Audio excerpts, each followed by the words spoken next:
Hey, you! Before you watch this, pause the video and subscribe to SemiPro right now.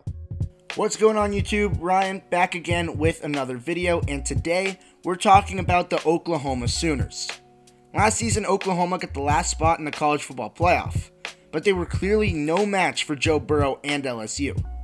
But this is in 2019. College football has changed, and the roster has changed. Jalen Hurts left for Philadelphia, Trey Sermon left for Ohio State, CeeDee Lamb and Neville Gallimore left for Jerry World, and Kenneth Murray left for Los Angeles. Lincoln Riley is always the place to start with this team. He's one of, if not the best young coach in all of college football. He's an offensive mastermind that over the past 3 seasons has coached 2 Heisman Trophy winners and a Heisman runner-up. But that runner-up is gone. Jalen Hurts is in Philly, and that leaves the mantle for Spencer Rattler. Rattler was a 5-star recruit in 2019 and was the #1 quarterback of that recruiting cycle. Rattler has been hyped up as the next great quarterback since kindergarten. You know how I know that? Because I've known him since kindergarten. You might be asking right now, Ryan, why is this prepubescent 3rd grade boy on my screen right now?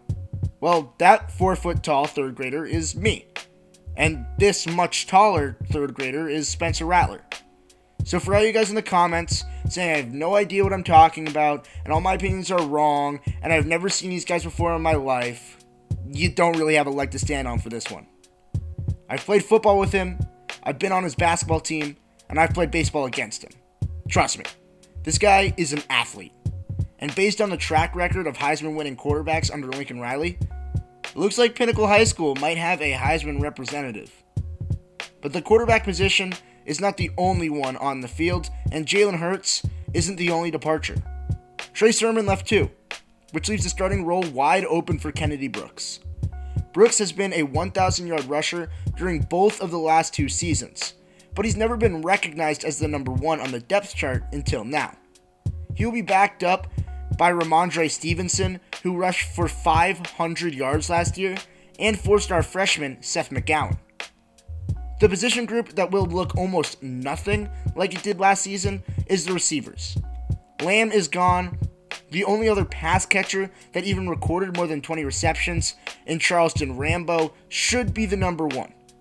He will be the #1 coming into the season, but after that on the depth chart, who really knows? I certainly don't, and I don't think Lincoln Riley does either. The options are Jadon Hazelwood, who was the 3rd wideout last year but only reeled in 19 balls. Theo Howard, a UCLA transfer who missed last season with an injury but had over 50 receptions the previous season. But he recently tore his Achilles, which could keep him sidelined for some time. Obi Obialo entered as a grad transfer from Marshall, and Marvin Mims was brought in as a 4-star recruit. There are question marks about all of them, but the talent is certainly there. Then there's the defense.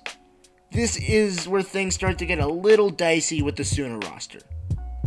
The Oklahoma defense has never been great. They've always been carried by the offense, but last season, the defense stepped up and actually weren't half bad. But it was clear that the life of that unit was coming from Kenneth Murray, who is now a Charger. The linebacking unit now still isn't half bad, but they don't have that bona fide leader. At least not yet. Caleb Kelly, Deshaun White, Nick Bonito, and John Michael Terry look to be the front runners in terms of playing time. Rushing the passer opposite of Bonito and Terry will be Ronnie Perkins, but not for the first 5 games. He's suspended for the first part of the 2020 season.